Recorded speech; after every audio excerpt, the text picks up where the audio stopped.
मैं मनोज कुमार, राष्ट्रीय प्रभारी, राष्ट्रीय अति पिछड़ी अनुसूचित जाति जागृति मोर्चा, नई दिल्ली।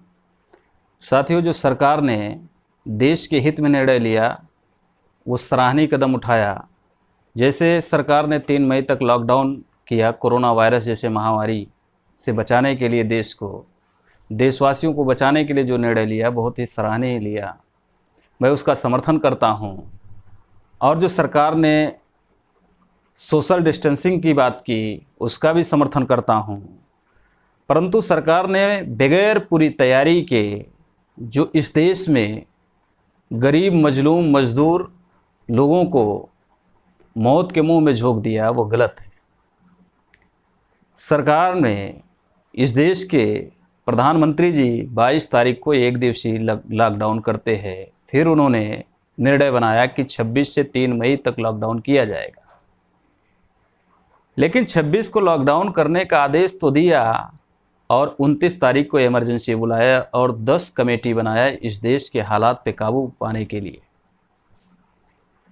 और उसको अमल में आज तक सही ढंग से नहीं लाया जा सका, जिससे अभी भी देश के कोने कोने में, अगर इस देश में सामाजिक संगठन जो रोड पे पहले नहीं उतरते 26 से, तो इस देश में लाखों लोग भूख से मर जाते।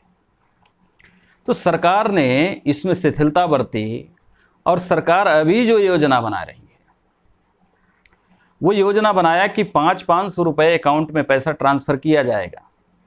अगर 500-500 ट्रांसफ़र किया जाता है तो अगर 6 बार ट्रांसफ़र किया जाता है 3000 रुपये को, तो 6 बार बैंकों में भीड़ लगेगी, जिससे कोरोना वायरस फैलने के चांसेस ज़्यादा बढ़ जाएंगे।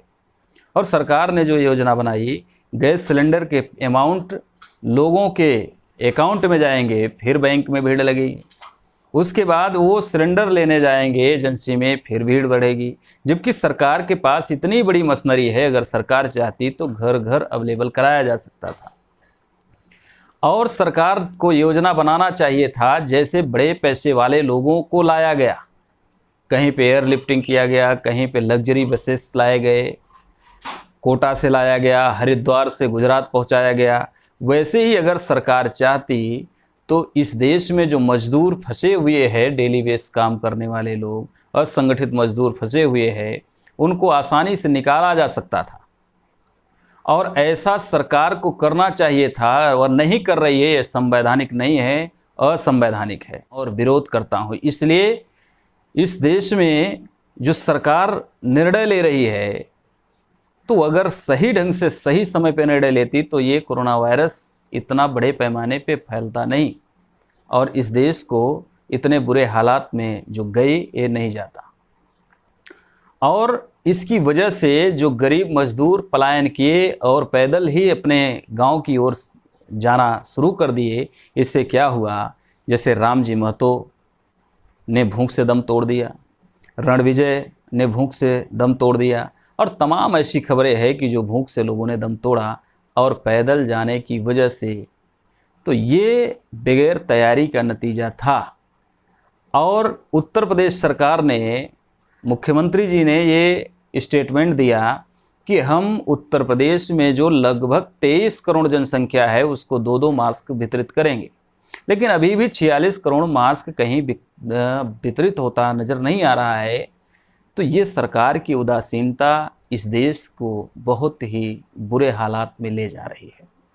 इसलिए आदरणीय वामन मेश्राम साहब के नेतृत्व में जो उन्होंने निर्णय लिया कि 24 अप्रैल से 3 मई तक हम लोग इस लॉकडाउन में अपने घरों में बैठे हुए और सोशल डिस्टेंसिंग को ध्यान में रखते हुए काली पट्टी बांध के सरकार की गलत नीतियों के हम विरोध में ये विरोध प्रकट कर रहे हैं, निषेध कर रहे हैं।